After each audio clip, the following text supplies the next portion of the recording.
Bueno, buenas, como dicen que les va. Bueno, vamos a continuar con las clases y ahora vamos con la de farmacología cardiológica, ¿sí? Un tema bastante largo, bastante pesado, pero que les va a servir muchísimo. Arranquemos. Si vamos a hablar de la farmacología cardíaca, vamos a tener que hablar de los diuréticos. Más allá de que los diuréticos sí se están indicados principalmente para patologías renales, debido a que la función cardiológica está netamente relacionada con la función renal y viceversa, arrancamos con los diuréticos. Se utilizan en insuficiencia cardíaca, hipertensión y en caso del paciente con retención de líquidos. Los diuréticos van a reducir el volumen sanguíneo renal y por ende el gasto cardíaco. ¿Y cómo se clasifican los diuréticos? Tenemos los ahorradores de potasio, los diuréticos tiacídicos, los diuréticos de asa y los diuréticos osmóticos. ¿Sí? Ahora vamos a ver a estos niños en particular. ¿Sí?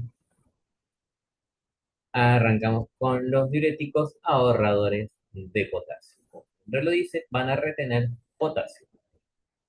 Impiden la reabsorción de sodio y la secreción de potasio e hidrogeniones. La principal efecto adverso del diurético de los ahorradores de potasio son los mareos, la cefalea, la diarrea, el dolor gastrointestinal, erupciones cutáneas y somnolencia, ¿sí? Entiéndase que los diuréticos principalmente van a hacer que el paciente orine, van a potenciar la función renal de síntesis de orina. Recuerden que el riñón tiene varias funciones y los diuréticos van a actuar sobre la función de formar orina. Pero cada uno de los diuréticos va a tener una acción distinta. Los ahorradores de potasio van a impedir la secreción de este potasio y hidrogeniones y la reducción de sodio. Ejemplos de los ahorradores de potasio, tenemos a la espironolactona, que es un antagonista de la aldosterona. ¿Sí? ¿Se acuerdan del sistema renina-angiotensina aldosterona? Bueno, la espironolactona es un antagonista de la aldosterona y la otra es la amilorida, que es un bloqueador de los canales de sodio. Gracias a Pfizer por acompañarnos en la clase de hoy con el aldactone, que es precisamente la espironolactona, y a MSD por tener la amilorida. Los diuréticos tiacídicos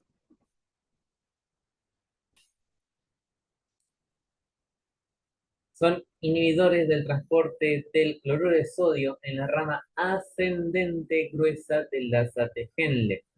Cada uno de los diuréticos va a tener una zona específica de acción. En el caso de los tiacídicos, es la rama ascendente gruesa del asa de Henle. Los principales efectos adversos de los diuréticos tiacídicos es boca seca, paciente más sed, debilidad, mareo, fatiga, paciente letárgico con dolores musculares. Ojo con los diuréticos tiacídicos, porque al impedir o interferir en lo que es el transporte normal del cloruro de sodio, pueden llegar a provocar o una hiponatremia o una hipocalemia, pueden desencadenar una alcalosis metabólica y en el peor de los casos una hiperuricemia.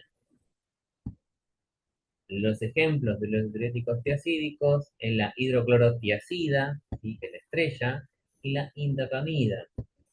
Gracias a la doctora Bagó por acompañarnos para presentar a la hidroclorotiazida, que en el caso de este fármaco tiene presentaciones de diferentes gamas, de 12,5, 25, 50. Y después tenemos a la indapamida. ¿Sí? Gracias al laboratorio Pagó por acompañarnos con la hidroclorotiazida. ¿Cuáles son las principales interacciones farmacológicas de los diuréticos tiacídicos? Los diuréticos tiacídicos con la anfotericina, el hidroconazol y los corticoides van a provocar hipopotasemia, pierde potasio. Tiacídico con litio, toxicidad por litio. Tiacídico con digoxina, toxicidad por digoxina. Entonces, principalmente diurético tiacídico con anfotericina, itraconazol y corticoides, hipopotasemia. Tiacídico con litio o tiacídico con digoxina, toxicidad o por litio o por digoxina. Vamos con los diuréticos de asa, que van a bloquear la reabsorción del sodio, cloro y agua a nivel renal. Estos son los diuréticos estrellas, son los diuréticos que se indican cuando el paciente tiene que eliminar líquido rápidamente, el paciente sobrehidratado que tiene que eliminar líquido rápido, según un diurético de asa, precisamente porque hace perder al paciente demasiado volumen de golpe, puede llegar a provocar una hipotensión, náuseas, vómitos, el paciente puede llegar a presentar sed, mareos, desequilibrios hidroelectrolíticos, de vuelta estás perdiendo mucho líquido de golpe y juega con el sodio y el cloro. Y el diurético de asa estrella es el viejo y querido Lasix, ¿sí? De Sanofi. Y el Lasix no es otro que la vieja y querida furosemida, ¿sí? Furosemida es el Lasix. Y por último vamos con los diuréticos osmóticos, que como su nombre lo dice, van a actuar por ósmosis. Sobre el túbulo proximal y el asa de Henle van a generar una fuerza osmótica que atrae agua hacia la nefrona y aumenta la expresión de estos electrolitos. Los principales efectos adversos van a estar relacionados con la administración de los diuréticos osmóticos, que es cefalea, visión borrosa, mareo, confusiones, náuseas, vómitos o diarrea, alteraciones en la tensión arterial, taquicardia sinusal, puede llegar a presentar una angina o síntomas parecidos a una angina y desequilibrios hidroelectrolíticos. El principal ejemplo de diurético osmótico es el manitol. El manitol viene con presentación en sesión y es un diurético osmótico. El más común es el manitol.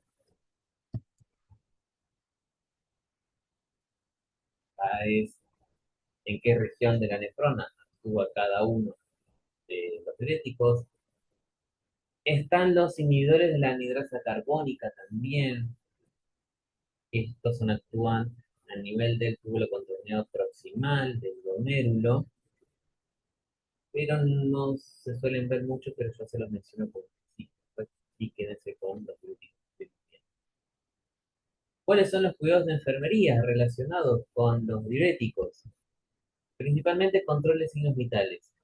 Como les dije, se pierde el líquido demasiado rápido y se pierde un electrolito. Por lo tanto, la TA y la frecuencia cardíaca van a estar muy en juego. Entonces, evalúa TA, evalúa frecuencia cardíaca. Si evalúo cardíaca, evalúo respiratoria también. Entonces, con TA, cardíaca, respiratoria, después veré la saturación de oxígeno y por último la temperatura, ¿sí?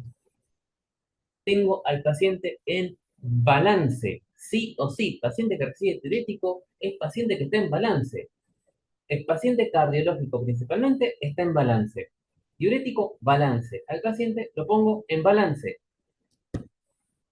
Por lo tanto, si está en balance, voy a valorar esa diuresis.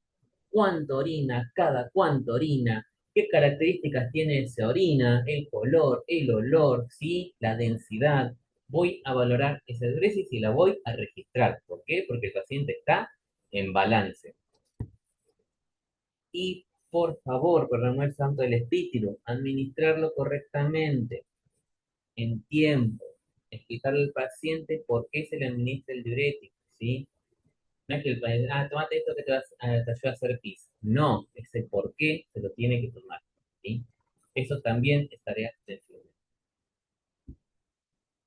Terminando con los diuréticos, vamos a hablar ahora sí de los fármacos netamente cardiológicos. Y acá son varios fármacos que tienen acciones en común, que sirven para más de una patología porque actúan a nivel cardíaco. Y los principales son los antagonistas adrenérgicos o también conocidos como beta bloqueantes. ¿Se acuerdan cuando vimos fármacos de neuro? Yo les dije que teníamos los receptores alfa y beta. Beta Algunos de los beta eran netamente cardiológicos. Bueno, los beta bloqueantes son esos. Los beta bloqueantes se emplean precisamente en tratamiento de hipertensión, insuficiencia cardíaca y arritmias. Van a disminuir el gasto cardíaco por acción inotrópica negativa.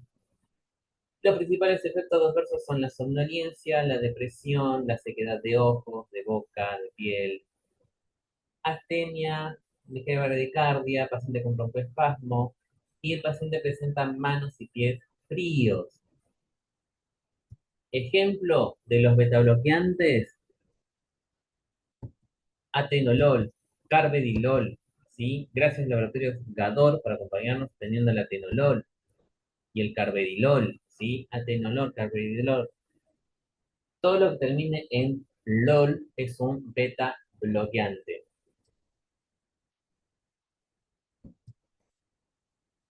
Siguiendo con los antagonistas adrenérgicos, con los beta bloqueantes, estos son los más comunes, ¿sí? Tenemos a los bloqueadores beta 1 y beta 2, o sea, son bloqueadores beta no selectivos. Propanolol, carvedilol, timolol, labetalol. Pero fíjense que algunos tienen acción vasodilatadora y otros no.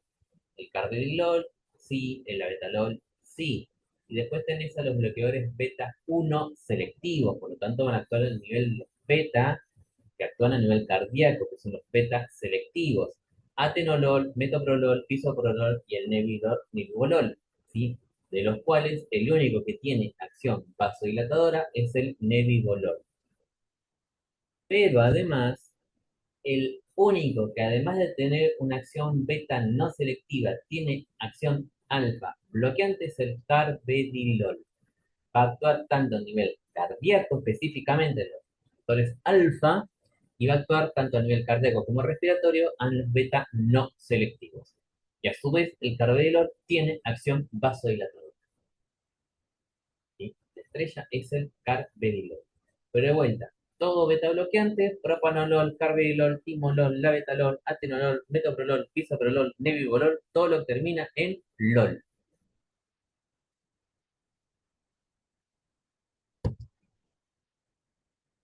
Cuidados de enfermería relacionados con los betabloqueantes. De vuelta, controles signos vitales, especial la TA y la frecuencia cardíaca. Pongo al paciente en balance. Paciente cardíaco, paciente en balance. Control de electrolitos, sodio, potasio y calcio. ¿Sí? Son los tres electrolitos que sabemos que van a alterar la función cardíaca. Voy a controlar la función hepática. Entiéndase que la gran mayoría de estos fármacos se administran vía oral, se metabolizan en hígado y se eliminan por riñón. Por lo tanto, el hígado tiene que estar monitoreado. Y recomendar que se administre el medicamento junto con las comidas. Es mejor tolerado, no provoca tanta sobrecarga ácida a nivel de estómago y es muy bien tolerado. Y ahora vamos con los bloqueadores del sistema renina-angiotensina-aldosterona.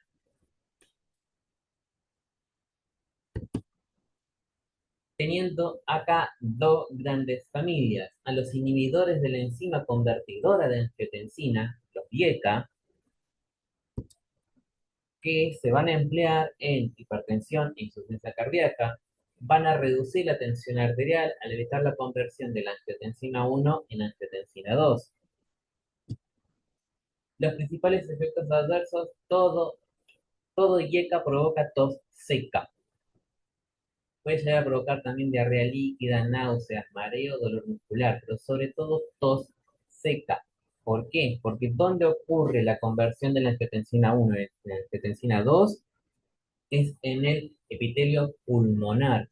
Entonces, si se altera esta conversión, va a afectar de cierta forma a este epitelio pulmonar y es ahí por eso que se manifiesta la tos seca. ¿Cuál es el principal? ¿Cuáles son los fármacos GECA? ¿Cuáles son los GECA?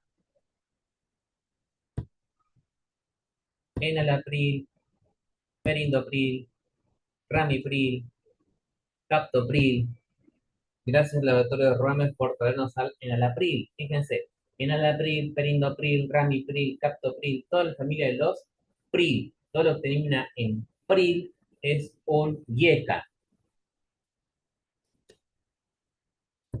Y junto con los YECA tenemos a los bloqueadores de los receptores de angiotensina, los BRA, que también se pueden llamar antagonistas del receptor de angiotensina 2 o ARA2. Son lo mismo. Se emplean en hipertensión e insuficiencia cardíaca, reducen la TA al bloquear la acción de esta angiotensina, y los principales efectos adversos son hipotensión severa, una ligera dificultad respiratoria, puede llegar a provocar hiperpotasemia, sobre todo en pacientes que cursen insuficiencia cardíaca, insuficiencia renal aguda, pacientes diabéticos o que estén tomando AINES, ¿sí? De vuelta, bloqueadores de los receptores de angiotensina, los BRA o los ARA2, antagonistas del receptor de angiotensina 2, los BRA o los ARA2, los principales ejemplos, el losartán, valsartán, candesartán, telmisartán, todo lo que termina en sartán, todo lo que termina en sartán es un ARA2 o un BRA, es lo mismo, ¿sí? Gracias al autor de Géminis por tener al losartán. Bien, vamos con las interacciones farmacológicas de los bloqueadores del sistema renina-angiotensina-aldosterona. Captopril y digoxina va a aumentar los valores de digoxina. Se metaboliza más rápido el captopril. El losartán o cimetidina disminuye el efecto antihipertensivo del losartán. Fluconazol y losartán aumenta el efecto antihipertensivo. Jugo de pomelo, fíjense, el jugo de pomelo disminuye el efecto antihipertensivo del losartán. La ciclosporina y losartán disminuye la expresión de la ciclosporina. La rifampicina disminuye la duración del losartán.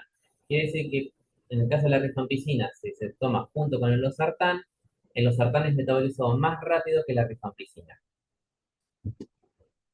Valsartán y litio aumenta la toxicidad por litio. Telmisartán con digoxina aumenta los valores de la dioxina y telmisartán con warfarina disminuye los valores, perdón, de la warfarina.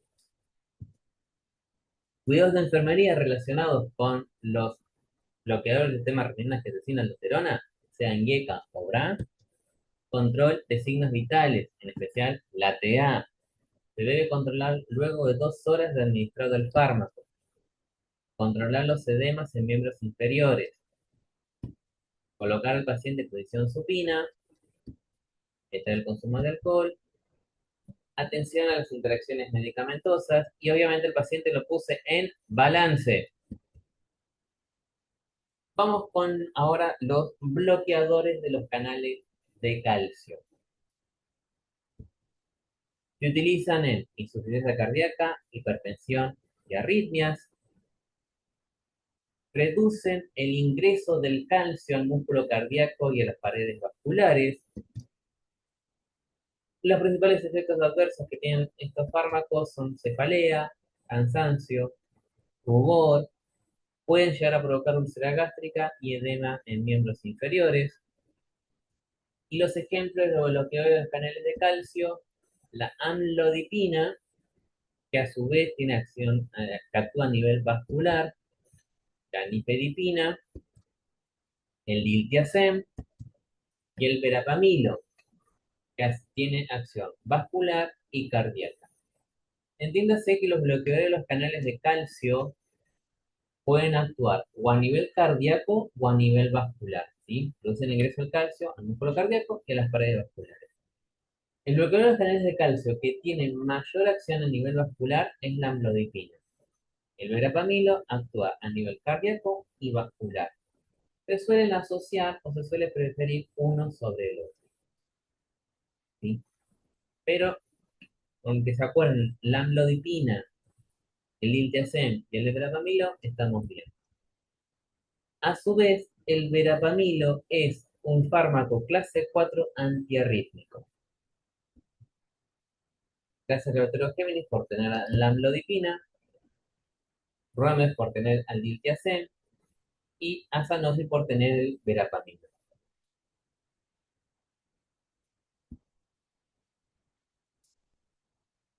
Bien, la amlodipina y la nifedipina pertenecen a la familia de las dihidropiridinas. Por lo tanto, las dihidropiridinas, como la amlodipina y la nifedipina, se combinan con fluconazol, macrólidos o de vuelta el jugo de pomelo, van a aumentar el efecto hipotensor de la amlodipina. Si se combina con fenitoína o valproato de sodio, van a aumentar el efecto anticonvulsivo. Si se combina con teofilina, va a aumentar los niveles de teofilina y van a bajar los de amlodipina. Y cuando se combina con las ciclosporinas, aumenta los niveles de las ciclosporinas y disminuye los de amlodipina. Si tenemos las dihidropiridinas donde está amlodipina, el resto de los fármacos son las no dihidropiridinas, como el verapamilo y el diltiazem. Si se combinan con jugo de pomelo, van a aumentar los niveles de los fármacos. El midazolam y el triazolam aumentan los niveles de estas benzodiazepinas. Si se combinan con dioxina o ciclosporina, aumentan los valores de dioxina y ciclosporina y disminuyen los del verapamilo, de las no hidroxipiridinas. Y si se combinan las no hidropiridinas con la simvastatina o la atorvastatina, con todas las estatinas, aumentan los efectos musculares que tienen las estatinas como efecto adverso. ¿Sí? Ojo cuando se combinan el verapamilo con las estatinas, porque aumenta el riesgo de los efectos musculares de estas últimas. ¿Cuáles son los cuidados de enfermería relacionados con los bloqueadores de los canales de calcio? Conocer la presentación de los fármacos, si son de acción corta o de acción prolongada, eso depende de la presentación y el laboratorio. Verificar las dosis, las vías de administración, en horario, de vuelta a repasar los correctos.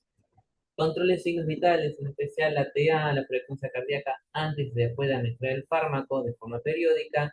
Y demás está decir que pongo al paciente en balance. Vamos con los vasodilatadores. Como nombre lo dice, van a dilatar los vasos.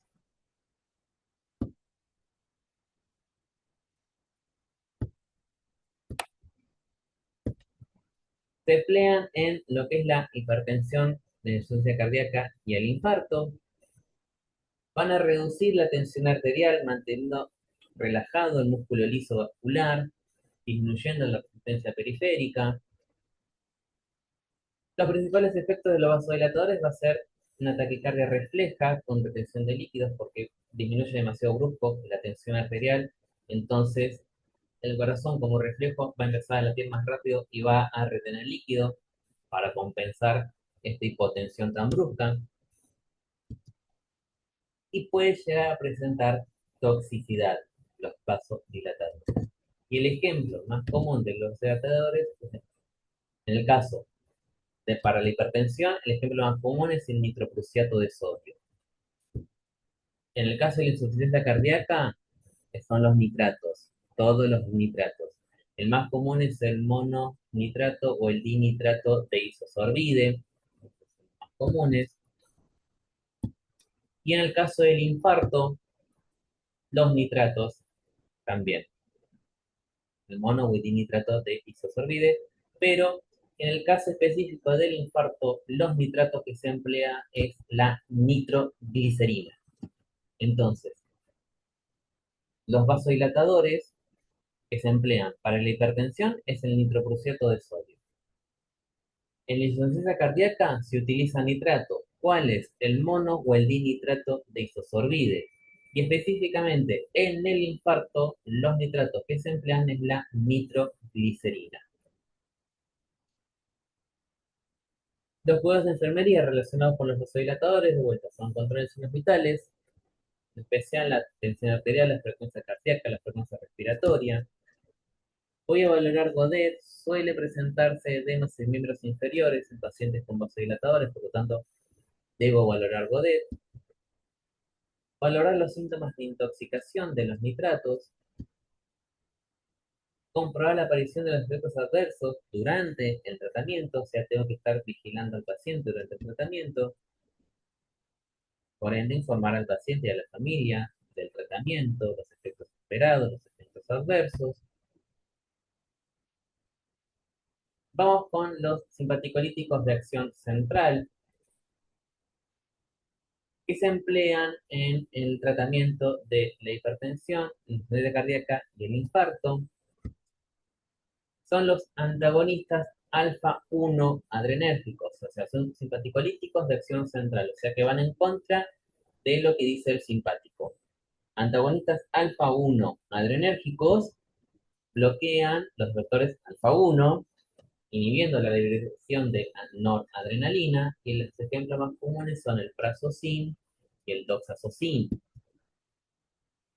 Agonistas alfa 2 adrenérgicos estimulan estos receptores alfa-2 del sistema nervioso central para suprimir el flujo simpático hacia el corazón y los vasos, como la metildopa y la reserpina.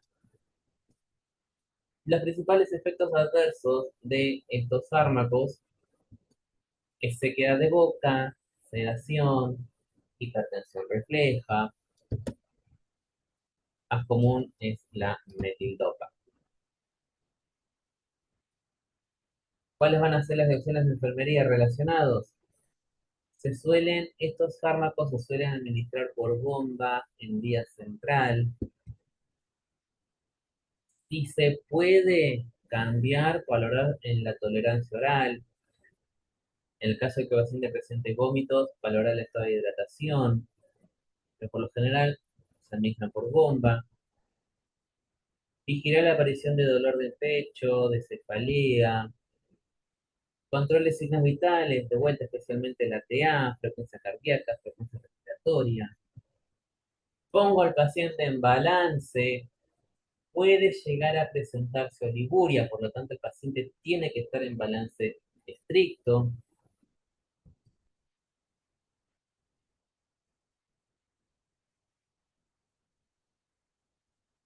Y seguimos con los fármacos conocidos como digitálicos. Los digitálicos principalmente se emplean en el tratamiento de la insuficiencia cardíaca. Hacen que el corazón lata con más fuerza, pero más lento, lo que hacen aumentar el gasto cardíaco. Los principales efectos adversos de los digitálicos pueden llegar a provocar arritmias en pacientes principalmente con una hipocalemia o con falla en la función renal. Pueden llegar a presentar náuseas y vómitos, cansancio, anorexia, alteraciones visuales. El paciente puede fijar que tiene visión borrosa, que le cuesta enfocar, diplopía. Y el principal efecto adverso de los digitálicos es la intoxicación por digitálicos. El ejemplo más común es la digoxina. Gracias, Laboratorio Runners, por tener digoxina. Pero el principal efecto adverso que tienen los digitálicos es la intoxicación. Es un fármaco que ya hemos venido repitiendo a lo largo de la clase y de varias clases, que es bastante de interactuar con bastantes fármacos.